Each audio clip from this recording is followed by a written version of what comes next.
നമ്മൾ nuclear physics ആണ് നമ്മളെ ടോപ്പിക്ക്.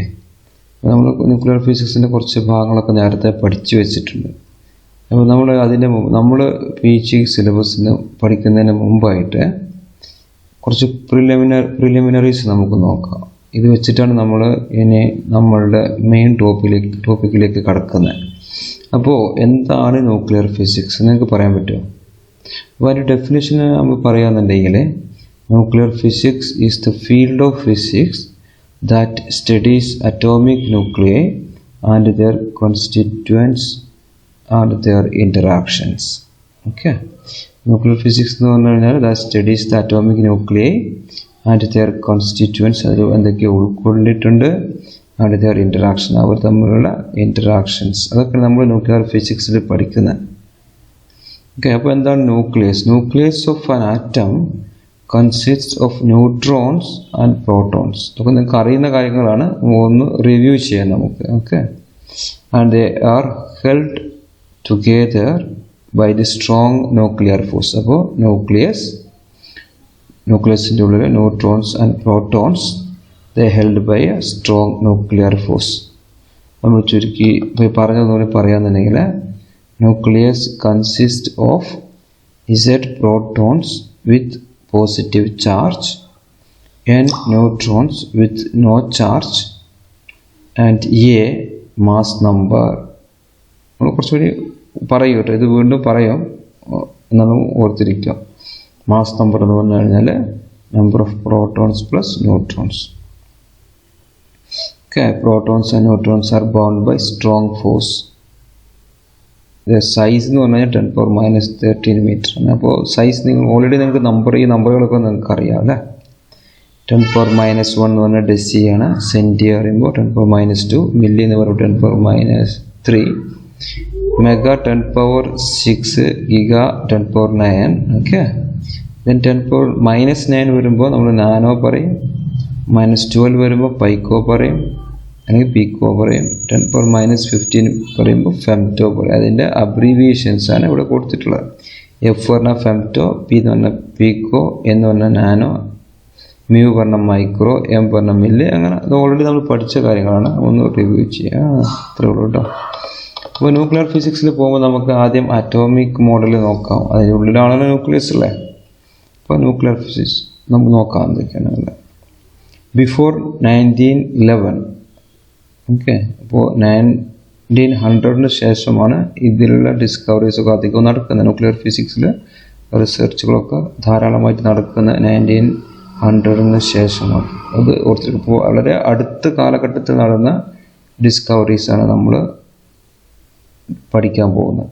അപ്പോൾ before 1911, atom model known as the Thomson or plum pudding model. Okay. ഇപ്പോൾ പ്ലം പുഡിംഗ് മോഡൽ നിങ്ങൾക്കറിയാം. The atom was believed to consist of a positive material pudding with negative plums like this picture distributed through the negatively charged materials are distributed throughout the pudding. Okay. So this is the pudding and this violet color, the dots are plums. This was the model of the atom before 1911. Okay, അങ്ങനെ സമയങ്ങൾ കഴിഞ്ഞു പോയി. Rutherford എന്ത് ചെയ്തു? Rutherford directed a narrow beam of alpha particles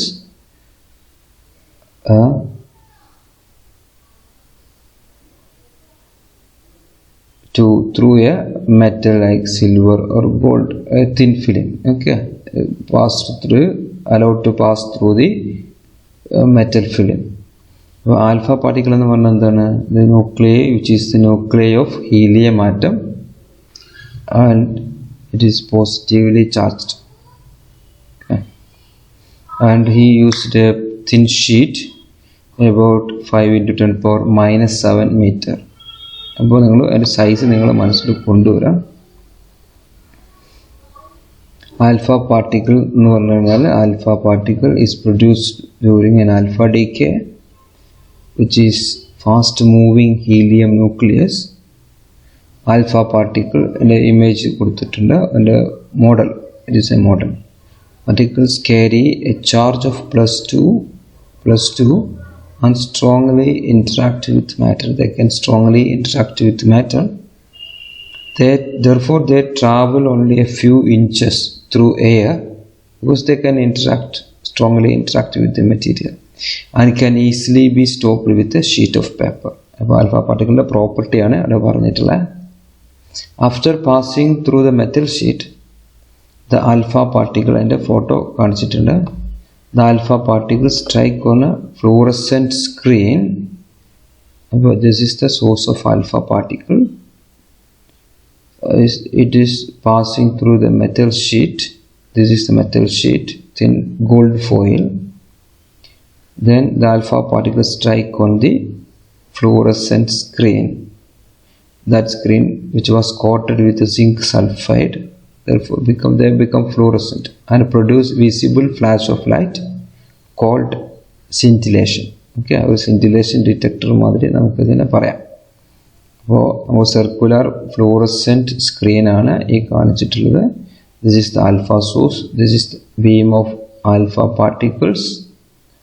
and this you see the picture, you can see the picture, and from this picture you can see that the alpha part, the beam of the particles, some of the particles are deflected like this, some are passed directly through the foil, and some are deflected like this, scattered like this, deflected like this. Okay, we'll knock up.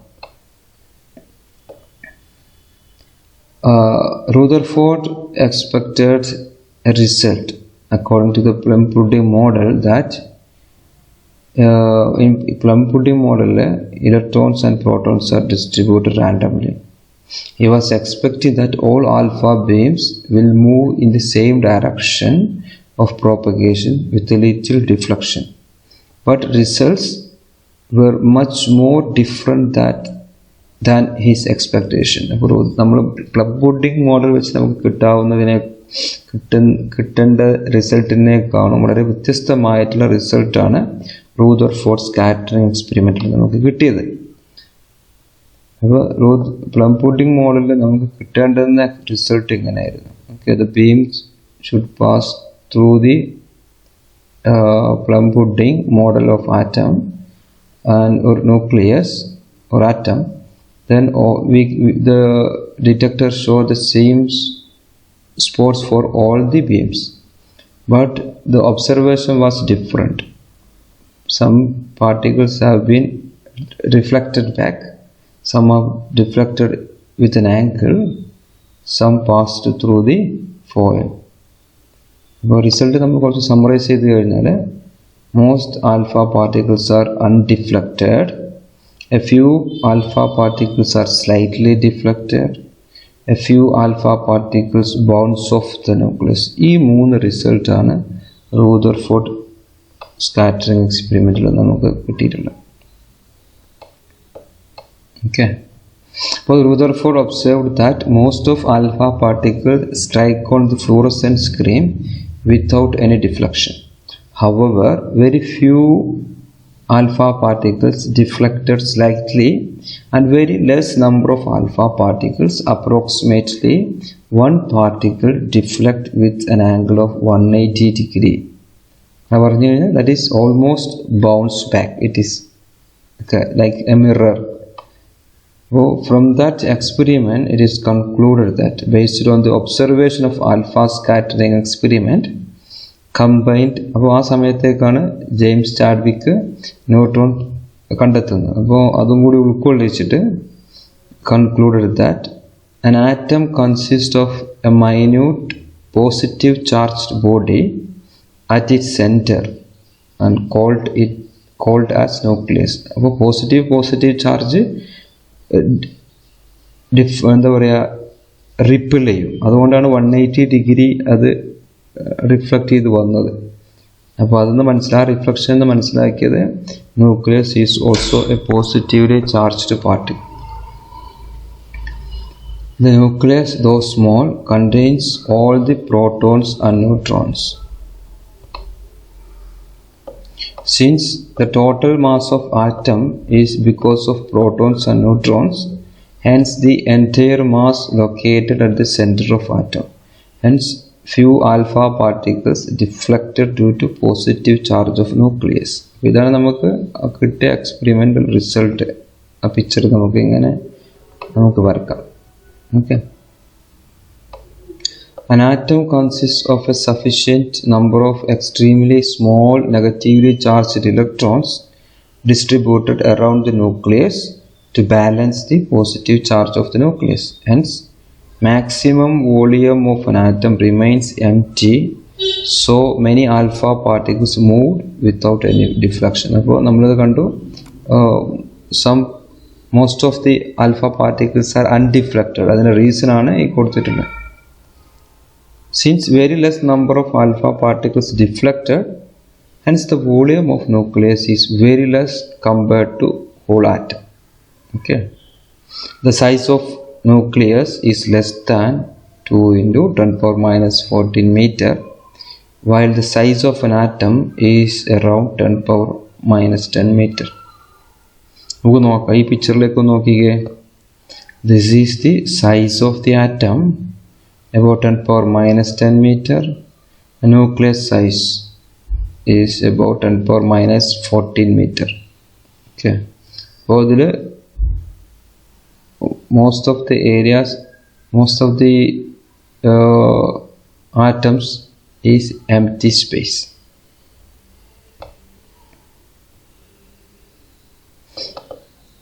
From this experiment, Rutherford made 3 important observations. Most of the fast, highly charged alpha particles went straight through undeflected. Okay. അപ്പോൾ അതായിരുന്നു plum pudding മോഡലിന് നമ്മൾ expect ചെയ്യുന്നത്. Some of the alpha particles were deflected back through large angles. This is not expected in the plum pudding model. A very small number of alpha particles were deflected backwards directly 180 degree. Well, this also should not be expected from the, or should not be observed from the plum pudding model. Okay. അപ്പോൾ നമ്മൾ എന്നെ വേറൊരു model പറയുകയെന്നുണ്ടെങ്കിൽ, നിങ്ങൾ ഒരു gun ഉപയോഗിച്ച് വളരെ തിന്നായിട്ടുള്ള ഒരു tissue പേപ്പറിൽ നിങ്ങൾ ബുള്ളറ്റ് നിങ്ങൾ അയക്കുക എന്നുണ്ടെങ്കിൽ, ആ തിൻ ഷീറ്റ് ഓഫ് ആ ടിഷ്യൂ പേപ്പർ അതിനെ തിരിച്ച് റിഫ്ലക്റ്റ് ചെയ്താൽ എങ്ങനെ ഉണ്ടാകും, അങ്ങനത്തെ ഒരു സർപ്രൈസ് ആയിരുന്നു അതിന് കിട്ടിയിട്ടുണ്ടായിരുന്നു. അപ്പോൾ അത് വെച്ചിട്ടാണ് പിന്നെ ന്യൂക്ലിയസിന് പോസിറ്റീവ് ചാർജ് ഉണ്ടെന്ന് പറയുന്നത്. അപ്പോൾ അതിനുശേഷം ഒരു പുതിയ മോഡലാണ് റെപ്രസെൻ്റ് ചെയ്യുന്നത്. ആ പ്ലം പുഡിംഗ് മോഡലിന് ശേഷം Rutherford alpha scattering ഉപയോഗിച്ചിട്ട് നമ്മൾ ആറ്റം ഡിഫൈൻ ചെയ്തു. Center of the atom consists of positive nucleus and electrons, negatively charged particles are revolving around the nucleus. In this model, the positive material is concentrated in a small but massive region called the nucleus. Okay. The negative particles, electrons, must be around the outside, preventing one atom from trespassing on its neighbor's space to complete this model. Okay.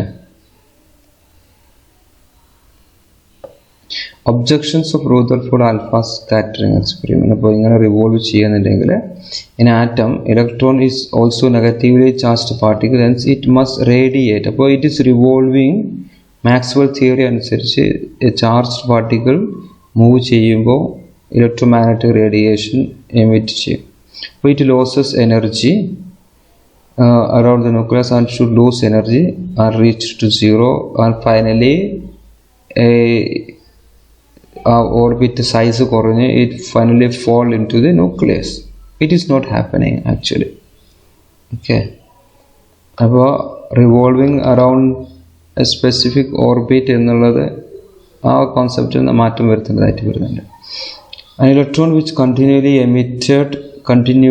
emitted radiation must form a continuous atomic spectrum. But അതുമല്ല നമുക്ക് കിട്ടുന്നത്. നമുക്ക് discrete സ്പെക്ട്രമാണ് കിട്ടുന്നത്. Fund നമുക്ക് അതിനെ quantum മെക്കാനിക്കലായിട്ട് നമുക്ക് explain ചെയ്യാൻ പറ്റുള്ളൂ. നമ്മൾ ആ ഡീറ്റെയിൽസിലേക്ക് നമ്മൾ പോകുന്നില്ല. നമ്മൾ ആറ്റത്തിനല്ല നമ്മൾ പഠിക്കാൻ, നമ്മൾ ന്യൂക്ലിയസിനാണ് പഠിക്കുന്നത്. അപ്പോൾ ന്യൂക്ലിയസിലേക്ക് തന്നെ വീണ്ടും നമുക്ക് വരാം. അപ്പോൾ particles in an atom. Atoms contains 3 particles, protons, neutrons and electrons, right? Okay. നമുക്ക് ഇതിൻ്റെ സൈസ് കൺസിഡർ ചെയ്യാൻ വേണ്ടി നമുക്ക് എന്ത് ചെയ്യാം നോക്കാം. നമുക്ക് it can be found that a typical nuclear diameter is about 10⁻⁻14 meter, while the typical atomic diameter is about 10⁻10 meter, -10 നമ്മൾ നേരത്തെ കണ്ടതാണ്. Thus the nucleus is around 10⁻4 അല്ലേ, 4 zeros, 10,000 times smaller than the entire atom. The nucleus is 10,000 times smaller than the entire atom. അപ്പോൾ ഇത് മനസ്സിലാക്കാൻ വേണ്ടി നമുക്ക് എന്ത് ചെയ്യാം, we can consider a model of an atom by placing a pea on the center spot of a football stadium. Football സ്റ്റേഡിയത്തിൻ്റെ സെൻറ്ററിൽ നിങ്ങളൊരു പയർ വിത്ത് കൊണ്ടുവച്ചാൽ എങ്ങനെ ഉണ്ടാവും? ആക്ച്വലി അതുപോലെ നമുക്ക് ഈ ആറ്റത്തെ നമുക്ക് കൺസിഡർ ചെയ്യാം.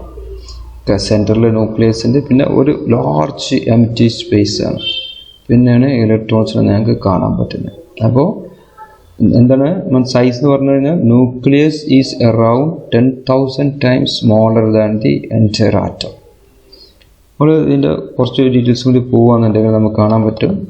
മാസ്, പ്രോട്ടോൺ മാസ് എന്നുള്ളത് കിലോഗ്രാമിൽ proton mass 1.660 into 10⁻⁻27 kilogram. Neutron 1.660 into 10⁻⁻27 kilogram. അപ്പോൾ പ്രോട്ടോണിൻ്റെയും ന്യൂട്രോണിൻ്റെയും മാസ് ഏകദേശം തുല്യമാണ്. Electron mass 9.110 into 10⁻⁻31. അപ്പോൾ ഇലക്ട്രോണിൻ്റെ മാസ് പ്രോട്ടോണിനേക്കാളും കൂടുതലാണോ കുറവാണോ നിങ്ങൾ പറയാം. ഓക്കെ, അത് ചാർജ് എടുത്തു കഴിഞ്ഞാൽ പ്രോട്ടോൺ ചാർജ് നമ്മൾ കൂളംബിൽ പറയുമ്പോൾ പ്രോട്ടോൺ ചാർജ് 1.602 into 10⁻⁻19 കൂളംബ് കിട്ടും. ഓക്കെ, ന്യൂട്രോണിന് ചാർജ് ഉണ്ടോ? അതുകൊണ്ട് ന്യൂട്രോൺ എന്ന് പേര് പറയുന്നു, ചാർജ് ഇല്ലാത്തതുകൊണ്ട്. ഇലക്ട്രോണിൻ്റെ ചാർജ് നോക്കൂ, പ്രോട്ടോണും ഇലക്ട്രോണും സെയിം ചാർജ്. ഓക്കെ, അപ്പോൾ electron and proton have equal and opposite charges. ഒന്ന് പോസിറ്റീവ് ചാർജാണ് ആൻഡ് അനദർ ഈസ് നെഗറ്റീവ് ചാർജാണ്, electronegative charge. A new unit of charge called the elementary charge. നമ്മളിതിനെ elementary charge എന്ന് പറയാം. 1.60 to 10⁻⁻19 coulomb allows us to assign the values of +1e and -1e to the charge of these particles. അപ്പോൾ നമ്മൾ ഇതിൻ്റെ ന്യൂക്ലിയസിൻ്റെ case nuclear physics പഠിക്കുമ്പോൾ charge പറയാൻ വേണ്ടി നമ്മൾ +1e -1e എന്ന് പറയും, പ്രോട്ടോണും ഇലക്ട്രോണും. Then secondly, the mass of the proton, neutron and electron are very small. A more convenient unit is the atomic mass unit. നമ്മൾ ഇതിന് മാസ് കണ്ടുപിടെ 1.660 into 10⁻⁻27. അപ്പോൾ എല്ലാ സമയത്തും നമ്മൾ ഇതിങ്ങനെ ഉപയോഗിക്കുമ്പോൾ നമുക്ക് ബുദ്ധിമുട്ടാവും. അപ്പോൾ അത് ഒഴിവാക്കാൻ വേണ്ടി നമ്മൾ ചുരുക്കിയിട്ട് 1 atomic mass unit. അപ്പോൾ 1 atomic mass unit എന്ന് പറഞ്ഞു കഴിഞ്ഞാൽ U എന്ന് നമ്മൾ റെപ്രസെൻറ്റ് ചെയ്യും, 1U. അപ്പോൾ അതിന് മാസ് എന്ന് പറഞ്ഞാൽ 1.660 into 10⁻⁻27 kilogram. അത് ഓർത്തിരിക്കട്ടോ. അപ്പോൾ using these new unit we can approximate the mass of the proton, neutron and electron to be 1U and 0U respectively. Okay. The relative atomic masses of the 3 particles can therefore simply be stated as 110. Proton, neutron, electron. നമ്മൾ അതിനെ ഒരു tabular കോളത്തിലേക്ക് കൊണ്ടുവന്നു കഴിഞ്ഞാൽ proton relative mass 1, neutron relative mass 1, electron relative mass 0, proton relative charge +1, neutron charge 0, electron relative charge -1. So these different atoms we can build using these three particles. Okay, electron, proton and neutron. This ഉപയോഗിച്ച് നമുക്ക് different atoms നമുക്ക് elements നമുക്ക് രൂപപ്പെടുത്താം. അപ്പോൾ 91 different atoms occur naturally. Okay, naturally there are 91 different atoms. And many more can be found in situations where energy levels are high. അപ്പോൾ naturally occurring atoms 91. കുറച്ച് കഴിഞ്ഞിട്ട് ഇതിനെ വീണ്ടും നമുക്ക് പഠിക്കാം എത്ര എലമെൻറ്റ്സ് ഉണ്ട് എന്നൊക്കെ. To describe the number of particles in a given atom, we use this notation. Okay, for example, X is for an element, we represent an element like this: X, A, Z. Okay, ഇതിനെ പറയുന്ന atomic notation എന്ന് പറയും. നമുക്ക് atomic notation എന്ന് പറഞ്ഞു കഴിഞ്ഞാൽ example X Z A. A എന്ന് പറയുമ്പോൾ ന്യൂക്ലിയോൺ നമ്പർ, ഇസഡ് എന്ന് പറയുന്ന proton number. The top number A is called nucleon number. It is the number of things in the nucleus of the atom. ആറ്റത്തിൻ്റെ ന്യൂക്ലിയസിലുള്ള മെറ്റീരിയലിൻ്റെ എണ്ണം, number. Z, അതിന് ഏന മറ്റൊരു പേരാണ് മാസ് നമ്പർ എന്ന് പറയും, or the mass number, or the mass of the atom. The bottom number Z is called the proton number. Proton number, as Z is the number of protons or the atomic number. അപ്പോൾ നമുക്ക് mass number, atomic number. അപ്പോൾ atomic number tells you which element the atom belongs to. Okay.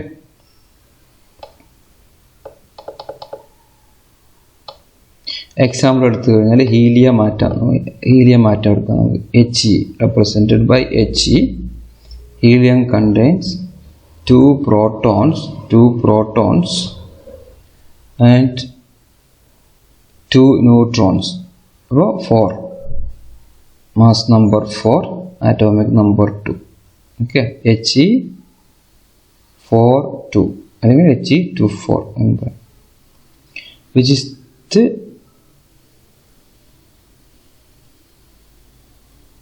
okay, and the mass of the electron is negligible compared with the proton mass. നേരത്തെ കണ്ടിട്ടുണ്ട്. Mass of the proton നമ്മൾ ആ table കണ്ടില്ലേ, മുകളിൽ table കണ്ടില്ലേ. Mass of the proton എന്ന് പറഞ്ഞാൽ it is 2000 times ME ആണ്. ഇലക്ട്രോൺ മാസിൻ്റെ 2000 ടൈംസ് വരും മാസ് ഓഫ് ദി പ്രോട്ടോൺ. അപ്പോൾ നമ്മൾ എന്ത് ചെയ്യും, we can ignore the electrons when we consider the atomic mass. Okay, അപ്പോൾ A represent the atomic mass.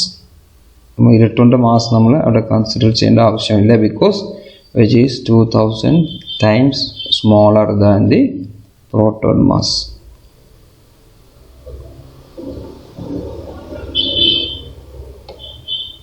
ന്യൂട്രോണിനെ നമ്മൾ കണ്ടു 1932 ന്യൂട്രോൺ ഡിസ്കവർ ചെയ്യുന്നത് ബൈ ചാഡ്വിക്. അപ്പോൾ നിങ്ങൾ ഓർക്കണം, 1900 ശേഷമാണ് ന്യൂക്ലിയർ ഫിസിക്സിലുള്ള ഡിസ്കവറീസ് എല്ലാം വരുന്നത്. ന്യൂട്രോൺ തന്നെ ഡിസ്കവർ ചെയ്യുന്നത് 1932 ബൈ ചാഡ്വിക് ആണ്. ന്യൂട്രോണിൻ്റെ പ്രോപ്പർട്ടീസൊക്കെ നമ്മൾ പറഞ്ഞു കഴിഞ്ഞു.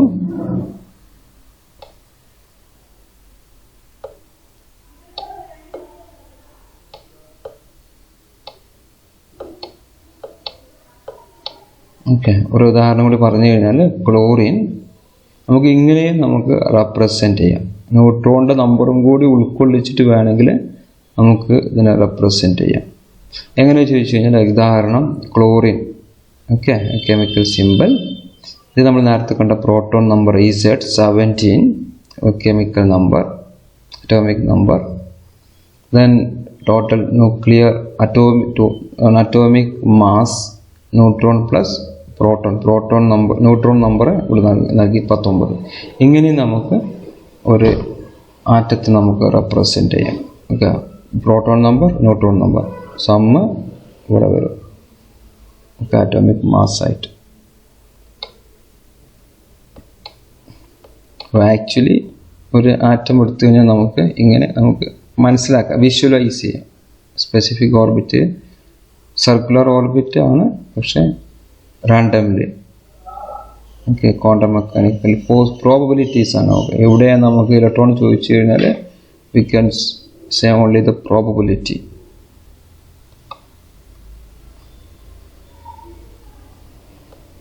ബാക്കി നമുക്ക് അടുത്ത